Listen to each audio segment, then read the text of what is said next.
Quando você vai conversar com uma pessoa sobre um tema e você argumenta sobre o tema, mas assim, ela tem pressupostos tão distantes sobre aquilo que você está falando, ela já tem um conjunto de definições tão distante daquilo que você está falando, que ela tem uma leitura de mundo completamente diferente. Você não vai conseguir resolver aquilo ali resolvendo um problema, você tem que desconstruir talvez um caminho todo, né? Você tem que desconstruir uma série de conclusões que vai. Então, a gente vê isso aqui. Se você construir um entendimento equivocado sobre a doutrina da Trindade, a doutrina da soberania de Deus, a doutrina do livre-arbítrio, você chega na vocação eficaz. Agora, é difícil você encaixar, porque a leitura do arminiano ao ver vocação eficaz é extremamente conflitante, porque ele não entende, eu só entendo o que é a solução se eu entender o tamanho do problema. O homem foi criado neutro, sem pecado. E a Bíblia diz que ele caiu, se tornou pecador e culpado. O que é isso? O arminiano define isso de uma forma, o reformado define isso de outra forma. As pessoas têm definições distintas. O vocabulário dizer, né? A gente usa a expressão, isso aqui é pecaminoso, isso aqui é pecador, o homem é pecador. Mas o que um católico diz que o homem é um pecador é uma coisa. O que o reformado diz que o homem é pecador é outra coisa.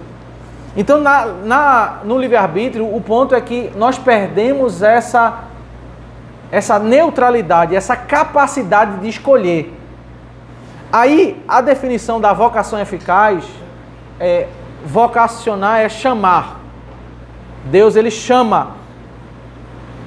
Existem chamados que não são eficazes. Você chama uma pessoa para vir seguir a Deus e a pessoa, de coração, ela não vem. Ela pode até fazer um ritual, professar a fé, mas se o coração dela não for convertido, esse chamado não foi eficaz, não mudou o coração, não transformou o coração de pedra em coração de carne. O que é preciso para ver a vocação eficaz? Qual é a causa primária da vocação eficaz? A eleição. Então, eu não consigo entender o tamanho do problema se eu não entender que o homem não pode escolher Deus. Tem até a música, né? Eu escolho Deus. A minha teologia vai afetar a minha liturgia de culto, a minha pregação. Quando eu na hora do culto eu começo geralmente, né, o menino que toca o violão, a guitarra, ele vai lá um som musical, né? O diácono já sabe, abaixa um pouquinho a luz, fecha os seus olhos, abaixa a cabeça, começa a orar. E o pregador, ele começa a fazer assim, dizendo, toma a decisão hoje. E ele fica, né? Essa prática era muito forte nos anos 70, 80, nas grandes cruzadas, que enchiam estádios, né? E os americanos vinham e pregavam. Isso tem um fundo histórico nos Estados Unidos, né? Como aquela região lá do Texas é uma região... A região pouco habitada, né? Então eles iam para lá e eles iam pregar. Foi um movimento que teve de pregadores ali, acho que final de... Não sei a data mais ou menos, mas eu acho que é 1800 ou... 1800 eles iam, tinham as cruzadas, o grande movimento, grande número de conversões, né?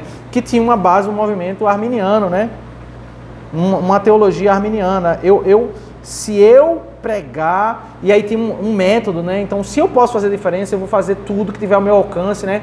Diácono, abaixa a luz, bota fundo musical, eu vou fazer a estratégia, eu vou falar, porque eu posso mudar aquela decisão, ela vai mudar, né? Aquilo que eu produzo, posso mudar. E a teologia da vocação eficaz é algo assim muito forte, que mostra assim, nós não podemos.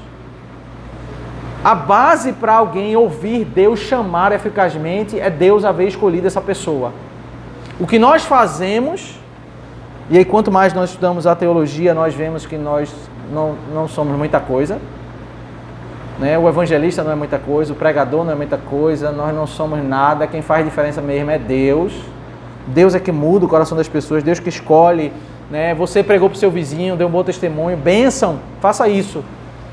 Mas ele é salvo hoje, não foi porque você fez isso, foi a causa primária, porque Deus escolheu ele. Deus escolheu ele e ele foi salvo por isso, pela ação. Então, se eu entendo que o homem não pode, o que faz eficazmente, né, é Deus iluminar o entendimento para ele compreender. Então, o evangelismo não é um debate lógico. Não imagine que você vai entender a melhor lógica e vai ficar debatendo e você vai chegar uma hora que as pessoas, pela lógica, elas vão se converter. Não vai. Você não tem condições de usar a lógica para mudar o coração do ser humano. Cristo desceu, fez milagres, fez aleijado andar, fez pão, multiplicação de pão, multiplicação de peixe. Algumas pessoas se converteram, outros estavam ali gritando Barrabás. Nem o milagre converte pessoas, o que converte é Deus enviando o seu Espírito. Então, eu entender essa teologia, essa realidade bíblica do que é a queda, é que me faz entender a vocação eficaz. E de onde vem essa vocação eficaz? Aí algumas pessoas dizem assim, não, tudo bem, Deus predestina, mas Ele predestina com base no que Ele prevê. Já viu isso? Predestinação segundo a presciência. Então as pessoas... o que é isso? Na realidade é assim, é só mudança do tempo, né? Ele viu a boa obra, ele previu e ele escolheu. Aí o segundo tópico diz, essa vocação é da livre e especial graça de Deus e não provém de qualquer coisa prevista no homem. Que é o argumento de Gênesis e o argumento de Paulo em Romanos 9 a dizer, não procede de obras como se eram gêmeos nem nascidos, não haviam praticado bem ou mal, e Deus escolheu um e não escolheu outro. Mas é pela livre graça de Deus, ele é vivificado e renovado no Espírito Santo. E a história bíblica, não tem história, assim, não tem como você ver essa representação muito clara. Dos dois meninos, é o menino que faz, na cena lá, ele está fazendo, quem é que está fazendo coisa errada? É Jacó pegando o pé do irmão, tentando passar à frente, né? A história de Jacó, ele é o que erra mais. Saulo, se você for olhar, não, Saulo, ele era um homem que mereceu, não, você não entendeu. Ele estava fazendo pessoas blasfemarem. A história é uma história, ele não merecia a vocação de Deus, eu te escolhi. Ele chega para um discípulo, Ananias, né? Deus fala assim, Ananias, vai lá, impõe a mão sobre Saulo, porque ele viu que um discípulo vai impor e vai recuperar a vista. Aí Ananias diz assim, não, esse homem é perseguidor. Aí Deus diz, não, mas eu escolhi ele. Aí, mas Deus, ele está perseguindo a gente. Assim, na nossa lógica meritória, foi a crise de Ananias. Como a gente explicar que Deus escolheu um homem inimigo para ser... Aí Paulo fala em 1 Coríntios, né? Deus escolheu as coisas loucas desse mundo. É para mostrar que não é por mérito. Isso é uma ilustração, a cena de Paulo, a cena de Jacó, é uma ilustração de que é Deus aqui que escolhe, não é pelo mérito. Aí, assim, para a gente entender o que é a vocação eficaz e o que não é a vocação eficaz, vem o tópico 3 e o tópico 4. Veja, a salvação é pela obra de Cristo. E nós somos salvos porque Deus nos escolheu, aplicou a obra de Cristo a nós. O momento em que eu saio da morte para a vida, da carnalidade para ser chamado de filho de Deus, é o momento em que eu ouço a pregação do Evangelho e professo a fé. Esse é o momento ordinário. O que é um momento ordinário? Eu sou salvo pela obra de Cristo ou pela pregação do Evangelho? Consegue perceber a diferença dessas duas coisas? A salvação vem pela obra de Cristo ou pela pregação do Evangelho? Ou as duas coisas?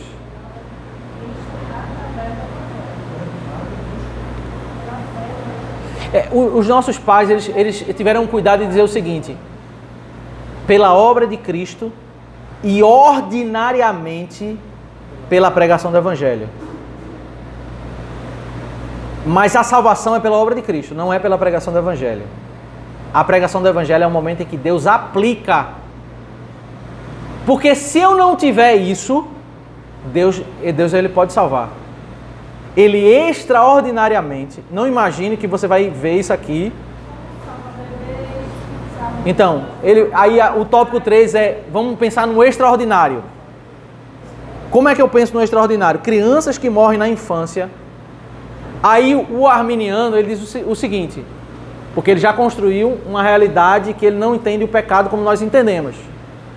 Então, qual é o pressuposto para o arminiano sobre uma criança? Todos são inocentes. Ele não entendeu o problema. Todas as crianças são culpadas, todas as crianças merecem a morte, todas as crianças foram condenadas por causa do pecado de Adão. Esse é o problema, esse é o tamanho do problema.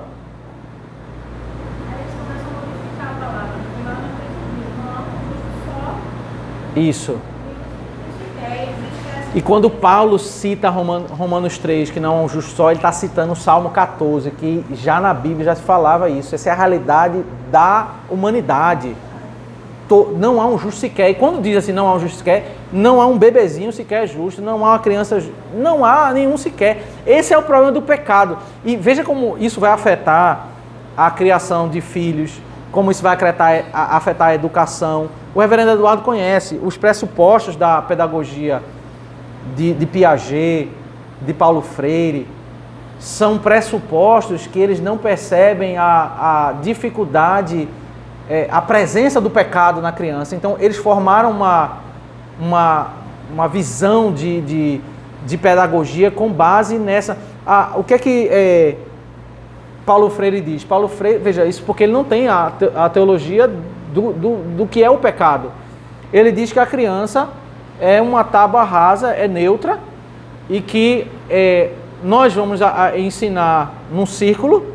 Isso vem com essa ideologia, porque o professor nada mais é que um facilitador, isso é uma palavra-chave na pedagogia de Paulo Freire, e ele vai, como um facilitador, ele vai ajudar, facilitar as crianças que já são habilitadas para compreender tudo, a construir o conhecimento. Elas vão construir, aí daí o método construtivismo. Você não vai... Ele critica profundamente você chegar e ensinar algo para a criança, porque ele chama isso de educação bancária. O professor não deve fazer isso, porque a criança já tem habilidade para isso. A Bíblia diz o seguinte, que nós não temos condições de chegar até Deus pelas nossas próprias ideias, e por isso Deus fez a revelação. Revelar é descortinar. Ele teve que dizer, eu vou ter que ensinar para vocês, porque se vocês ficarem aí debatendo, vocês não vão chegar aqui. E aí o papel do pregador ele vai para o seminário, ele aprende de outras pessoas que já foram preparadas e ele ensina para a igreja, porque se nós não tivermos alguém preparado para ensinar, estudar, as nossas conclusões não vão ser boas, não vão ser legais. Se você deixar seu filho com as ideias dele, dizer, eu vou tirar minhas próprias conclusões, ele não vai chegar em lugar bom, ele não vai. Isso é um princípio para estudar a Bíblia, é um princípio para a vida. A Bíblia manda a gente ouvir os mais velhos, o conselho das pessoas, porque assim, se você for andar pelo seu próprio coração, você não vai chegar num caminho bom.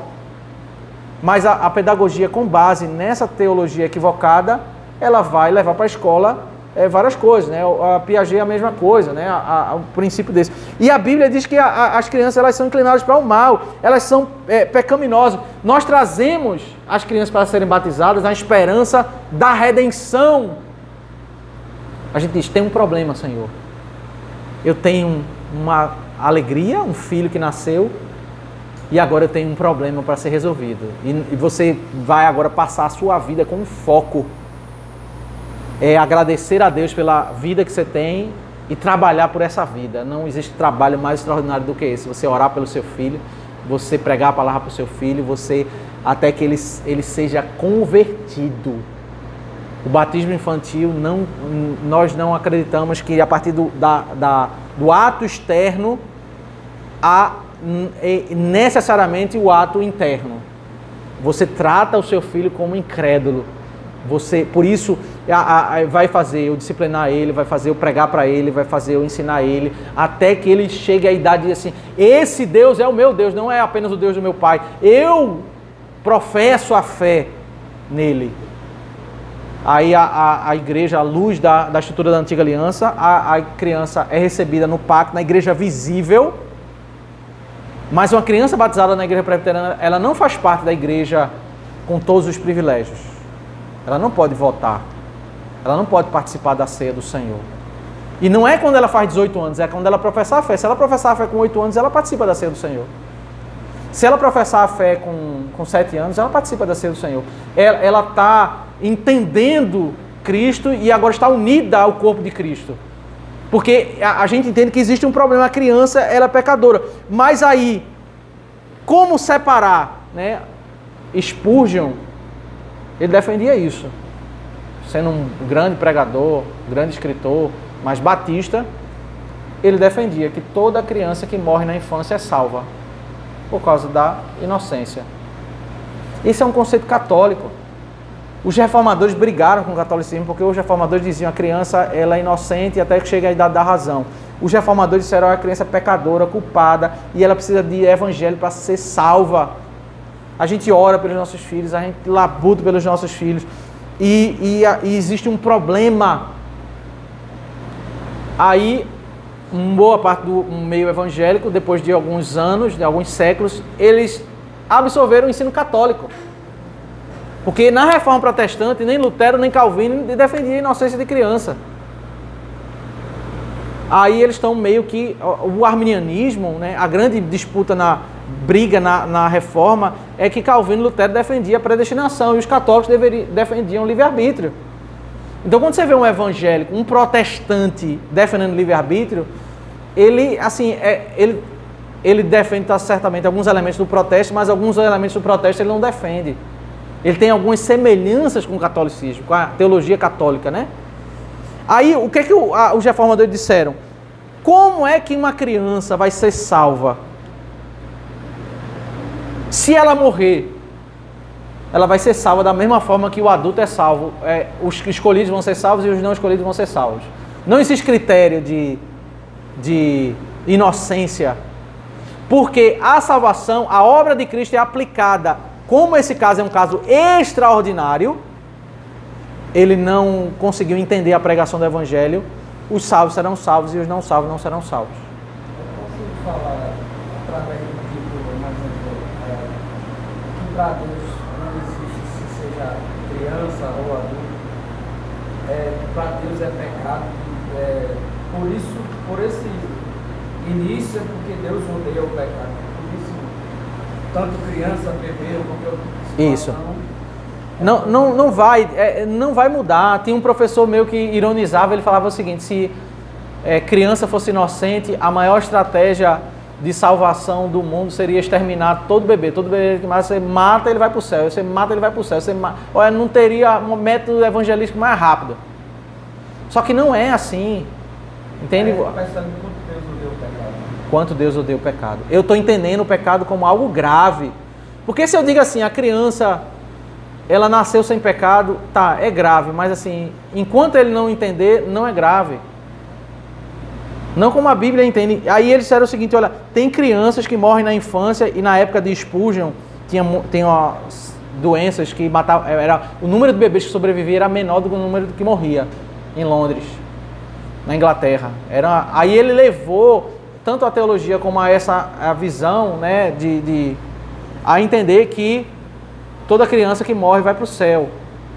Só que não é. A criança ela é salva por Cristo e porque em Cristo aplica a sua obra. Eu estou falando do extraordinário. Aí eles dizem aqui na confissão, né? Outras pessoas incapazes, a mesma coisa, uma pessoa que não tem condições de entender a pregação do Evangelho, ela vai ser salva por ela ter essa incapacidade? Não. Ela só vai ser salva se ela for eleita. Aí eu estou falando do extraordinário. O ordinário é a pregação do Evangelho, alguém chegar e pregar e você foi vocacionado por Deus, Deus muda o seu coração, você entende e professa a fé, porque a obra de Cristo foi aplicada a você. O extraordinário é o que aconteceu com Paulo. Paulo estava andando na rua e Jesus apareceu para ele. Aquilo ali não é o padrão, aquilo ali é um ato extraordinário. O próprio Deus disse, eu te escolhi. Não teve um pregador na terra intermediário, entende? Então na Bíblia nós temos as cenas extraordinárias. Então o que os reformadores fizeram foi o seguinte, olha, a base nós não podemos transformar, porque senão a gente transforma em mérito. Se você disser que a salvação só ocorre quando tem um pregador que prega e faz, você está dizendo que assim, não é somente pela obra de Cristo. A pregação é o meio ordinário para a salvação. Aí usa esse entendimento, meio ordinário. Porque extraordinariamente, o que é que precisa, o que é necessário para uma pessoa ser salva? Cristo haver morrido e Deus aplicar essa salvação para ele. Então ele pode fazer isso para uma criança, ele pode fazer isso legalmente perante o juiz, isso é justo. Agora, ordinariamente, 1 Coríntios 1, Deus decidiu salvar pela loucura da pregação. Esse é o método que Deus decidiu. E é o que ele usa ordinariamente. Agora, extraordinariamente, ele pode salvar crianças, ele pode salvar pessoas deficientes. E aí, por causa disso, porque a base é a obra de Cristo. Porque se esse método da pregação fosse exclusivo, todo recém-nascido iria para o inferno. A ideia é essa. A ideia é exatamente o contrário do que o pessoal entende, né? Que vai ser todo mundo salvo, né? Mas como isso seria muito chocante, veja, nós evangélicos, especialmente no Brasil, a gente tem uma mentalidade, tem um pano de fundo católico. Né? Quando o evangélico ele diz assim, não, a criança é inocente. E onde vem isso? É um pano de fundo católico, né? A inocência da criança. Isso, e a minha teologia vai afetar a minha educação de filho, vai afetar como eu lido com a criança no culto. Por que eu tiro a criança do culto e boto num lugar mais tranquilo? Porque eu não entendo que é grave o problema que ela tem. Criança, olha o anjinho, né? Vai lá para você ver o anjinho um matando o outro. Mas assim, a minha leitura não é grave o que ela tem, não que bênção é a criança estar aqui no lugar, né? Da igreja, né? É uma bênção, né? É uma bênção ela estar no culto, ouvindo a pregação da palavra e aprendendo sobre o culto. Porque se ela está na igreja, e aí assim, tem até problema de algumas igrejas, né? Algumas pessoas, a criança começa, porque é trabalhoso, criar a criança, ensinar reverência. Olha, você tem que colocar a sua cabeça para dizer assim, eu vou me cansar durante 5 anos para eu ter um pouco de descanso depois dos 5 anos, porque vai ser uma guerra, viu? Como é tentador você tirar a criança do culto e a criança chora, você fala tal. Aí é muito mais tranquilo, menos esforço, você pega a criança, na hora do culto você pega, vai pro corredor e dá um brinquedo lá, ela fica brincando, mas ela está na igreja, né? Sabe aquela ideia supersticiosa de que o local é sagrado e só ela está no local sagrado vai mudar o coração dela? É como se ela estivesse em casa, ela está do lado da igreja, mas ela está brincando, é como se ela estivesse em casa, não vai mudar nada. O prédio não é mais santo do que a casa. Né?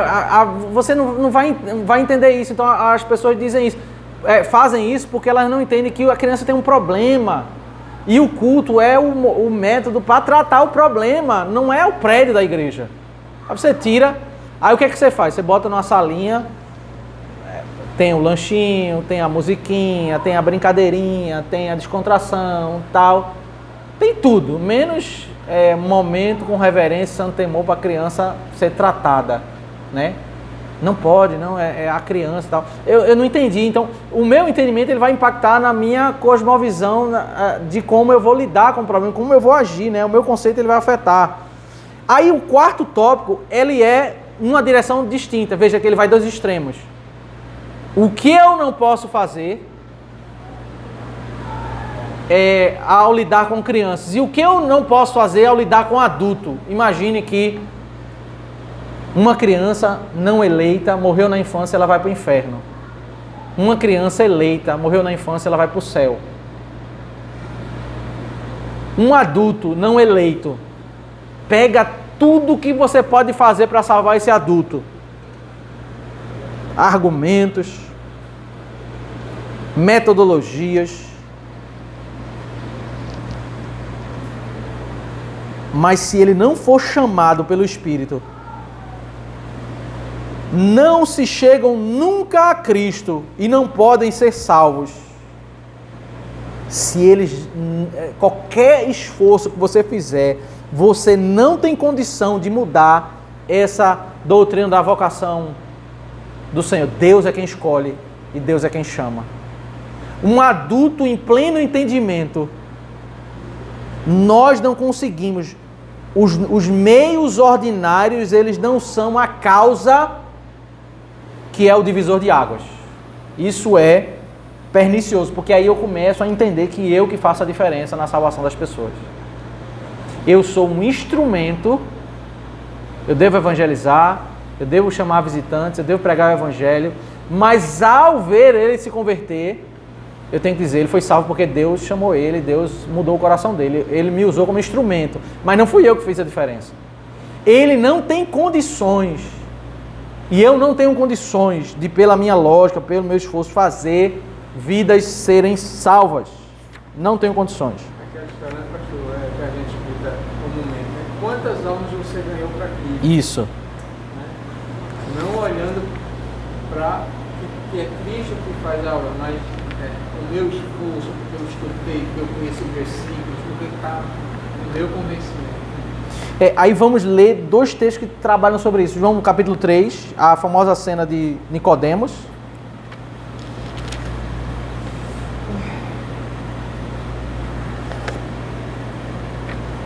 João capítulo 3, a Bíblia diz, no verso 1,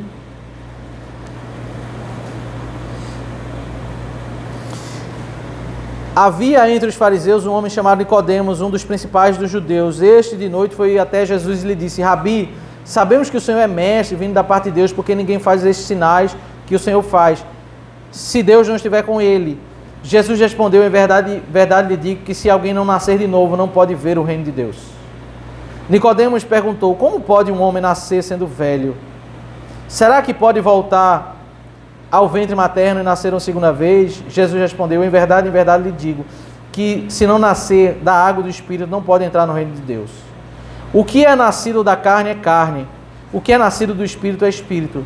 Não fique admirado por eu dizer: vocês precisam nascer de novo.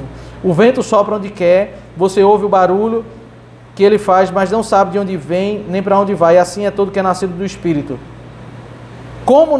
Então Nicodemos perguntou: como pode ser isso? Jesus respondeu: você é mestre em Israel e não compreende essas coisas? Em verdade lhe digo que nós falamos das coisas que sabemos e damos testemunho das que vimos, mas vocês não aceitam o nosso testemunho. Se vocês não creem quando falo sobre as coisas terrenas, como crerão se eu lhes falar sobre as celestiais?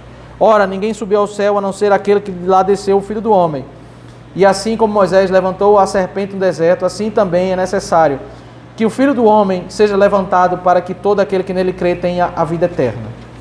Jesus usou a ilustração sobre o novo nascimento. O que é que imagine uma pessoa chega para, ainda que na calada da noite, ele diz assim: Senhor, eu sei que você é mestre em Israel. Ele não veio para, diferente daqueles judeus que vinham para bater em Cristo, né, para discutir, ele veio para, ele já chegou dizendo assim: eu creio que o Senhor é mestre. Aí Jesus disse: olha, você não consegue entrar no reino de Deus se você não nascer de novo. Você não consegue se você não nascer de novo. Por que ele falou isso? Qual é o objetivo desse ensinamento de Jesus para Nicodemos?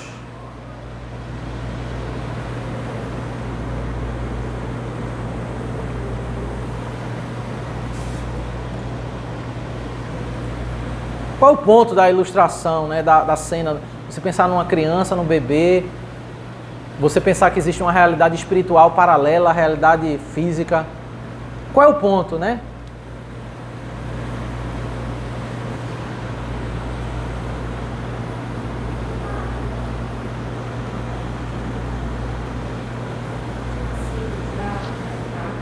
Oi?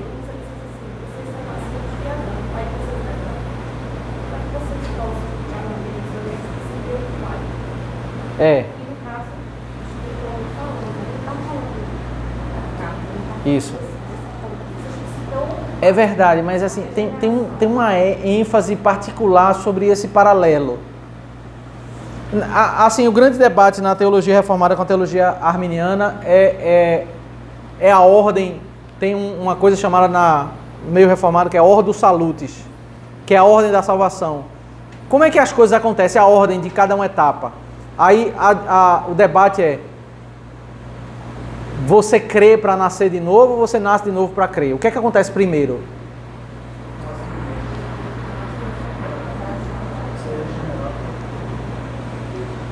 Você é regenerado, você nasce de novo. Depois que você nasce de novo, que o Espírito habita em você, o Espírito, ele te habilitou, porque antes disso você não tinha condições. Então, o arminiano, ele acha que o ser humano sem Deus, ele é uma pessoa neutra, capaz de crer. O reformado diz que ele não é neutro e ele não tem condições de ter fé. Ele é bruto, ele é morto. Ele é inclinado para o mal, ele não tem condições de ir na direção de Deus. Ele precisa se arrepender. Aí a teologia reformada diz lá, citando Atos, diz assim: Deus é quem dá o arrependimento. Ele precisa crer, Deus é quem dá fé. Efésios capítulo 2. E quando é que o homem pode se arrepender dos seus pecados? Assim, não é aquele arrependimento que o ímpio tem, assim, poxa, eu chateei uma pessoa, eu vou pedir desculpa. É o arrependimento da salvação, é aquela concepção de dizer assim, eu sofro pelo meu pecado e eu quero redenção. Esse arrependimento de salvação, o ser humano só consegue ter depois que ele nasceu de novo. Ele consegue responder quando ele vai na direção de Deus para se arrepender e crer, é porque antes Deus, pelo seu Espírito, fez ele nascer de novo. Ele nasceu para depois ouvir, se arrependeu. Ele sempre ouviu falar sobre Deus, sobre Jesus, mas um dia ele ouviu e foi diferente. Ele não ouviu as mesmas palavras, mas aquilo ali mudou completamente o coração dele, porque agora ele ouviu com o Espírito. Ele ouviu, se arrependeu e creu. Deus dá a fé e ele responde com fé. E agora ele vai na direção de Deus. Deus dá o novo nascimento para que ele possa ir na direção de Deus. Então, assim, qual é o ponto tem que ter um novo nascimento, mas qual é o ponto de Jesus para Nicodemos naquele diálogo? Qual é o ponto que Jesus quer ensinar para Nicodemos?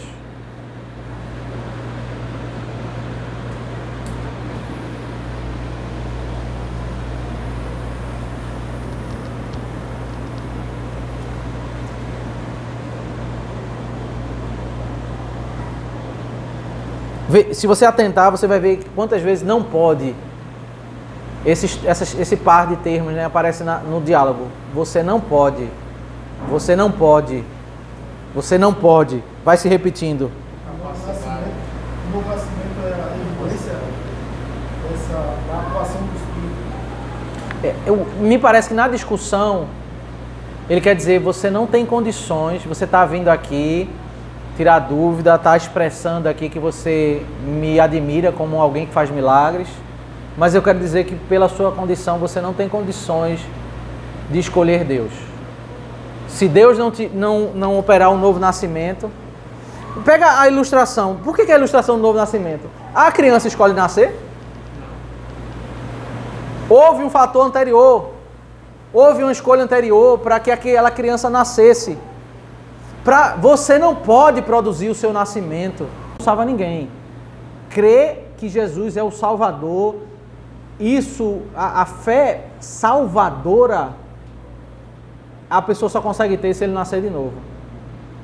E é o debate de Nicodemos aqui, ele está dizendo assim, você não consegue, esse é o ponto. Aí o Evangelho de João é um evangelho assim que trata muito sobre isso, né? Caminha mais algumas páginas aí e vê João capítulo 6. Versículo 44, no meio do debate com os fariseus. Alguém pode ler, por favor, João 6, verso 44. Quem pode vir a mim, se o Pai não me enviar, ou não me trouxer, ou me ressuscitar no fim do dia? Isso está lá, está na Escritura. Isso gerou uma confusão terrível, né? Ele não está dizendo isso no culto de doutrina no meio da igreja, ele está dizendo isso para incrédulos. As pessoas estão debatendo com ele, estão não acreditando nele. E ele está dizendo, vocês não podem vir a mim se o Pai não os trouxer. Não, o capítulo 6 é um capítulo que alguém chega, sabe aquela pessoa que chega para o pastor e diz assim, pastor, cuidado que você fala, pastor, tem pessoa que pode ir embora. Né? Ele chega, João capítulo 6, verso 65. E prosseguiu: por causa disto é que falei que ninguém pode vir a mim se não lhe for concedido pelo Pai. Aí, alguém pode ler o 66?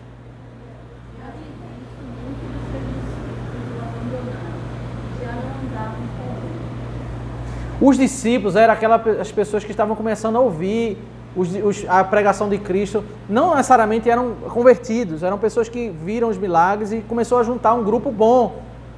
E quando ele começou a pregar e dizer assim, ó, não é vocês que escolhem, é Deus que concede vocês virem a mim. Vocês não têm condições de escolher. Se não for concedido, ele tirou o mérito todinho das pessoas, a mentalidade de escolha, e disse assim, vocês não podem nada. A turma achou aquele discurso, foi embora. Foi embora. Aí o que Jesus fez? Ele apagou a luz do lugar, botou uma música de fundo e disse, venha, Deus precisa de você. Ele falou isso? Ele olhou para os que ficaram. Então Jesus perguntou aos 12, será que vocês também querem se retirar? A teologia arminiana, ela transforma Deus num bajulador. E Deus não está bajulando ninguém. Deus quer ir embora também? Vai embora. Aí Pedro responde, né?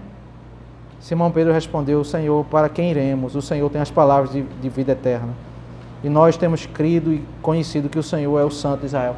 O verdadeiro convertido, ele ouve a voz de Deus, que Deus diz que é Ele que escolheu e ele sabe que ele não tem mérito nenhum. E ele diz... O dono da obra esperar de alguém para concluir a obra dele. Eu me alegro em saber que a glória é todo dele. Esse é o coração do convertido. O coração carnal, ele quer ter evidência, ele quer ter participação. O coração esclarecido, ele se alegra em saber que a glória é toda dele. É ele tudo. A salvação é ele, a santificação é ele, a vida, a vocação é dele. Pessoas são convertidas por causa dele. O que foi que nós fizemos? Nós não somos nada. No meio, o judeu, ele pregando e os judeus refutando. No meio do diálogo, ele diz assim, ó. Alguém pode dizer, rapaz, não foi sábio ele ter feito isso, porque muita gente foi embora, né? A nossa mentalidade é tão arminiana, tão pragmática, que assim, a gente julga a verdade pela forma como as pessoas respondem à verdade. Não, a verdade é a verdade. Jesus pregou, e ele é o nosso modelo, ele disse, ó, você não pode escolher Deus, não gostou disso, vai embora. Quer retirar? Vai embora. Essa é a verdade. E as pessoas foram embora. Eu não vou julgar a verdade pelo modo como um coração ímpio reconhece aquilo ali é correto ou não. A verdade é aquilo que Deus diz. Eles não quiseram e foram embora. Ficou 12. Enxugou o grupo, né? Teve um momento assim de multidões, enxugou, aí quando chega em Atos 1 vai ter uma assembleia de 120 pessoas, né? Mas assim, 120 pessoas é um número muito pequeno comparado com a multidão de milhares e milhares de pessoas que viram os milagres, que ouviram ele, porque as pessoas não aceitaram, né, o ensino dele. O proselitismo, né, pastor, é cego, né? Assim, o judeu não tinha essa ideia de fazer proselitismo. Cristo, o propósito é proclamar a verdade, independente, proclama para todos. Nesse caso aqui, o exemplo de Jonas seria bem-vindo aqui, né, pastor? A questão do Senhor pertence à salvação e aí a gente tem toda aquela estrutura lá em isso. Deus traz salvação. Também é interessante de todos os versículos, 70 e 71, porque além de falar isso, os discípulos que estavam juntos e acabaram indo embora com o discurso de Jesus, ele disse, olha, dos 12 que ficaram, ainda tem um que vai me negar, né? Vai ser contra mim. Ou seja, mesmo aqueles que parecem estar mais juntos, que parecem ter ficado mesmo diante desse discurso público, Deus estava ali exercendo sua soberania e determinando que um desses trairia ele. Exatamente. Perfeito. Adeilson, queria falar? Não, pastor, eu vou ainda aqui Se a gente caminhar um pouco nesse raciocínio, mesmo uma criança que não nasceu, né, mas ela já está morta, uma criança no ventre da mãe, que ainda não nasceu fisicamente, mas ela está morta espiritualmente, como Davi vai falar no Salmo 51, em pecado concebeu a minha mãe. Então a gente pode errado dizer que a obra de Cristo, uma criança eleita, já foi aplicada junto na eleição? Não. O eleito, antes da sua regeneração, ele é ímpio. O eleito escolhido antes da fundação do mundo, antes do momento histórico da sua regeneração, nós éramos inimigos de Deus. É assim que Paulo ele descreve a história de vida, né? Nós somos eleitos, mas nós não sabemos quem são os eleitos. Quem é o cidadão que não está salvo, ainda que ele é eleito?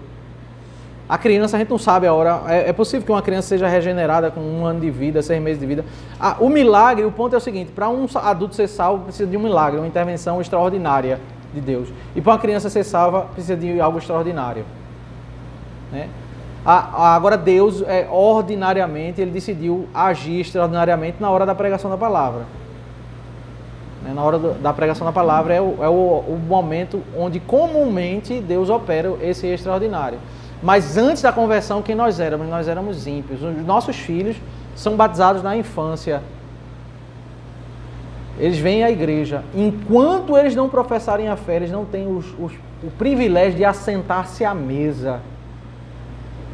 Porque eles precisam sair da morte para a vida. Eles precisam sair das trevas para a luz. Eles precisam professar, né? Aí a teologia reformada faz a diferença entre a igreja visível e invisível. Ele não é igual a uma pessoa que está fora da igreja, porque ele tem o privilégio de participar da igreja visível, frequenta os cultos, ouve, mas ele não é também igual a um crente professo, ele não é. E ele participar da igreja visível, seja criança ou adulto, se não for da igreja invisível, ele vai para o inferno. Filho de crente não convertido vai para o inferno. Adulto, membro de igreja não convertido vai para o inferno. Então, antes da conversão, eleito, aí, para Deus ilustrar isso, ele fez algo assim, na cena da conversão de Paulo, ele ficou cego. Por que ele ficou cego? Para ilustrar quem ele era espiritualmente. Deus ilustrou fisicamente a realidade espiritual. Você é um cego. Você se acha perseguidor da igreja, né? Erudito no meio dos judeus, mas você é cego. Aí ele se converteu, ele passou a ver, né? Então, da morte para a vida. Mas antes da conversão é ímpio. Pastor, quando Efésios fala que nós somos agraciados por toda sorte de bênçãos espirituais nas regiões celestiais. Então, uma criança que não vem nem a nascer, mas ela é eleita, ela é regenerada sem nenhuma cronologia, sem nenhuma evidência. Essa pergunta aqui. No caso da criança específica, né? No caso da criança específica. Então nós não sabemos, né? É extraordinário, né? O batismo e a profissão de fé ainda é uma evidência. Agora é o seguinte, eu volto àquele ponto. A regeneração não é necessária para a salvação. É o caminho ordinário. Os reformadores costumavam dizer isso, Calvino ele diz muito isso, né? Ao entender esse tópico aqui, ele diz o seguinte: o que é necessário para uma pessoa ser salva? Cristo haver morrido e Deus haver escolhido ele. Então a pessoa nunca professou a fé, nunca foi regenerado, mas Deus aplicou a obra. Esse é o caminho extraordinário. Então, a pessoa ser, talvez uma pessoa com deficiência mental, ele pode ser salvo sem nunca ter tido arrependimento, ter tido fé, sem ter entendido a mensagem do Evangelho. O Espírito Santo não precisa da minha razão, da minha cognição, melhor assim. Não precisa. E quanto mais a gente entende isso, a gente vê que como a gente é coadjuvante, né? Como a gente é coadjuvante. A glória é toda de Deus, né? Não é só um jargão, não. A glória realmente é toda de Deus, né? A gente é pó, e tudo que acontece é glória de Deus, é a bondade de Deus, né? A concepção da glória de Deus vai nos colocando assim no devido lugar, né? Que a gente se infla, né? A gente se acha muita coisa. A gente vai estudando aí, a gente vai... Deus, eu não sou isso tudo, não. De criação do Criador, né? Exatamente. Alguma pergunta? Amém. Vamos orar. Obrigado, Senhor, pela Tua palavra. Obrigado porque nós aprendemos sobre a Tua glória, sobre a doutrina da predestinação e da vocação eficaz. Pedimos que o Senhor nos abençoe, nos fazendo compreender mais e mais sobre ela. Nós te oramos em nome de Cristo. Amém. Amém.